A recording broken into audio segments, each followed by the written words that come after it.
देशात पेट्रोल आणि डिझेल पुन्हा महागले। पेट्रोल प्रति लिटर 2 रुपये 61 पैसे तर डिझेल 2 रुपये 71 पैशांनी महागले।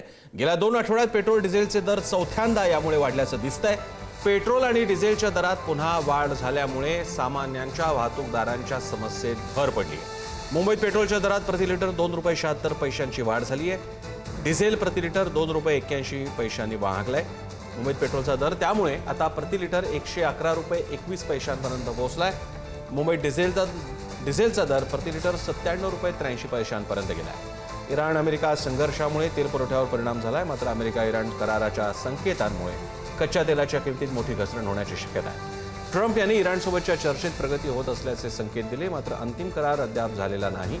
या करारामुळे स्ट्रेट ऑफ हॉर्मुझचा मार्ग पुन्हा मोकळा होण्याची शक्यता निर्माण झाली आहे। जागतिक ऊर्जा पुरवठ्यावरील संकट त्यामुळे टळण्याची आशा आहे। साधारणपणे आपण जर बघितलं तर जेवढा कोटा मागील वर्षी आपल्याकडे होता जवळपास तेवढाच कोटा आहे, पण थोडी भीती असल्यामुळे किंवा पुढे मिळेल की नाही भीती असल्यामुळे 20% मागणी वाढली आहे। माझी सर्वांना विनंती आहे की पुरवठ्यावर ताण येईल अशा प्रकारे कोणीही साठेबाजी करू नये। परिस्थिती नियंत्रणात आणण्याचा प्रयत्न चाललेला आहे। सर्व जिल्हाधिकाऱ्यांना सूचना दिलेल्या आहेत। काही पर्टिक्युलर गावांमध्ये काही पर्टिक्युलर ठिकाणी मात्र जास्त हिंसक अशा पद्धतीचे त्या ठिकाणी प्रवृत्ती दिसते आहे। तिथे पोलिसांना देखील सांगितलेलं आहे की अशा प्रकारे जे विनाकारण हिंसा करत असतील त्यांच्यावर कारवाई केली पाहिजे।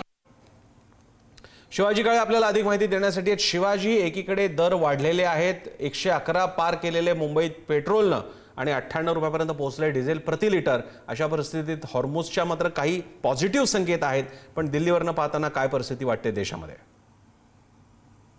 खरं तर जर पाहिलं गेलं तर संभाव्य कराच्या पार्श्वभूमीवरती जगभरातील तेलाच्या किमती ह्या $100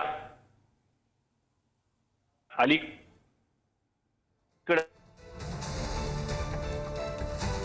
शिवाजी काळे, आपला आवाज आपल्यापर्यंत पोहोचत नाहीये, मात्र आताची ही महत्त्वाची बातमी आहे की मुंबईमध्ये डिझेल 98 रुपयाच्या जवळ पोहोचलेलं आहे आणि पेट्रोल आता 111 रुपये प्रति लिटरपर्यंत गेलेलं आहे।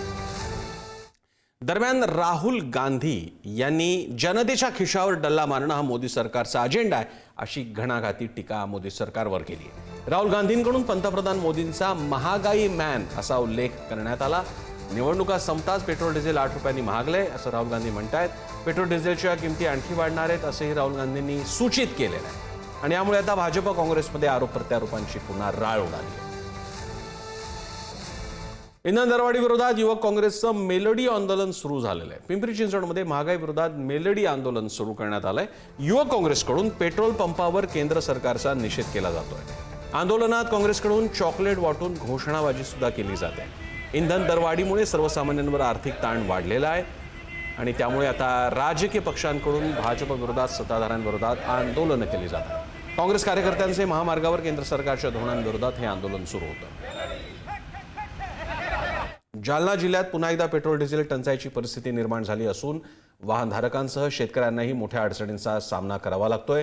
जिल्ह्यातील तब्बल 45 पेट्रोल पंपांवरचं इंधन साठा संपल्यानं ते अंशतः बंद ठेवण्यात आले। दरम्यान इंधन उपलब्ध असलेल्या पंपांवर वाहनांच्या लांबच लांब रांगा पाहायला मिळत आहेत। खरीप हंगाम तोंडावर असताना डिझेल अभावी शेतीच्या कामांवरही परिणाम होत असल्याचं चित्र आहे। जागतिक अस्थिरतेच्या पार्श्वभूमीवर गेल्या काही दिवसांपासून जालना शहरासह ग्रामीण महाराष्ट्रामध्ये इंधन टंचाई पाहायला मिळते।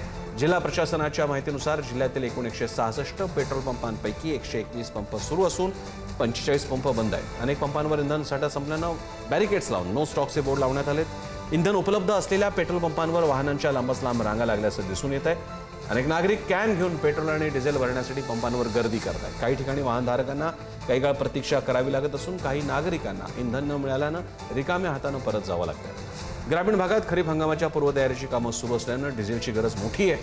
ट्रॅक्टर आणि इतर शेती यंत्रांसाठी शेतकऱ्यांना डिझेलची गरज पडत असते आणि यामुळे आता डिझेल अभावी ही कामं खोळंबलेली आहेत।